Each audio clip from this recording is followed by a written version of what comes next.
வணக்கம். हाय, मेरा नाम स्नेहा है. मैं वेल्लोर के थिरुपथुर जिले से आती हूँ. मैं आनंद कृष्णन और मनी मोजी की पहली बेटी हूँ.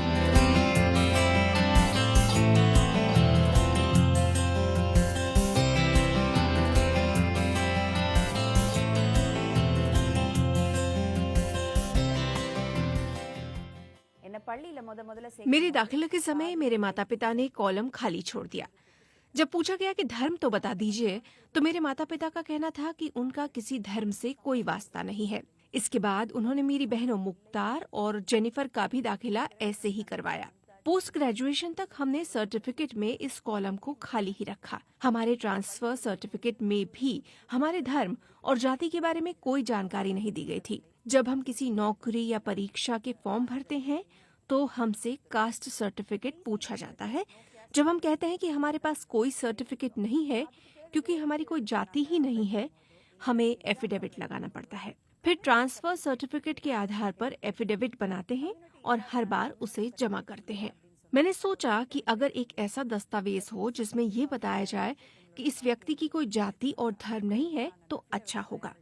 हमारा सामाजिक ढांचा ही ऐसा है कि हमारे पैदा होने के साथ ही हमारी जाति और धर्म निर्धारित हो जाता है.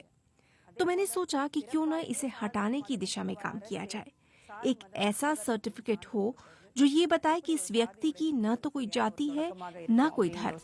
இந்த பணியை நான் செய்ய தொடங்கினேன்.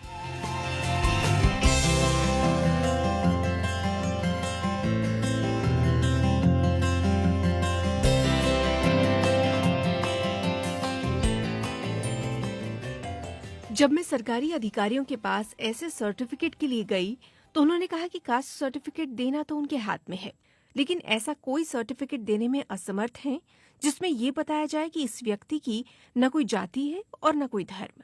इसके बाद उन्होंने सलाह दी कि जैसे हम कास्ट सर्टिफिकेट के लिए आवेदन देते हैं, वैसे ही इस तरह के सर्टिफिकेट के लिए आवेदन देना होगा. हमें इस सर्टिफिकेट के लिए गांव के प्रशासनिक अधिकारी, रेवेन्यू इंस्पेक्टर और तहसीलदार को आवेदन देना होगा. जैसे कास्ट सर्टिफिकेट के लिए अधिकारी आते हैं, वैसे ही सरकारी अधिकारी आए. उन्होंने पूछताछ की और वो जान गए कि हम न किसी धर्म को मानते हैं न किसी कास्ट को. हमने स्कूल और कॉलेज में भी इसके बारे में कोई जानकारी नहीं दी. जब मेरी शादी पार्थिव राजा से हुई, तो हमने पूरे आयोजन को धर्म और जाति से दूर रखा. मेरे पति ने मुझे कोई मंगलसूत्र भी नहीं पहनाया. ये एक क्रांतिकारी शादी थी. मेरी 3 बेटियां हैं, अथीरा नसरीन, अथीला इरीन और आरिफा जैसी. मैंने जब उनका भी स्कूल में दाखिला करवाया, तो जाति और धर्म के बारे में कोई जानकारी नहीं दी. मैंने अपने बच्चों के नाम भी अलग अलग धर्मों के नाम से रखे हैं. इस बीच मेरे नो कास्ट और नो रिलीजन के सर्टिफिकेट की अर्जी पर पूछताछ के लिए अधिकारी आए. मैंने उन्हें ये भी बताया कि अपनी बेटी के स्कूल के दाखिले के दौरान भी मैंने उस कॉलम को खाली ही रखा था. उप जिलाधिकारी ने मेरी इस दलील को स्वीकार किया और तहसीलदार को सर्टिफिकेट देने की सिफारिश की.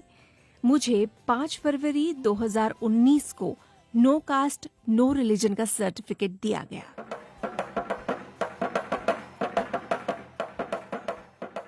हालांकि हम कास्ट सर्टिफिकेट को तो खत्म नहीं कर सकते हैं, क्योंकि अनुसूचित जाति और जनजाति या पिछड़ा वर्ग के लिए कास्ट सर्टिफिकेट बहुत अहम होता है. जब सर्टिफिकेट जारी नहीं होते थे, तब भी जाति थी.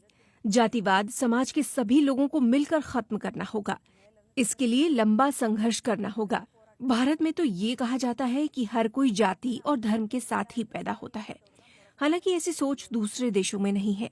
मेरा ये भी मानना है कि जो लोग पिछड़ी जाति के हैं, उन्हें आरक्षण मिलना चाहिए और उनके लिए कास्ट सर्टिफिकेट होने चाहिए. அவசியமான தேவையாக இருக்கு.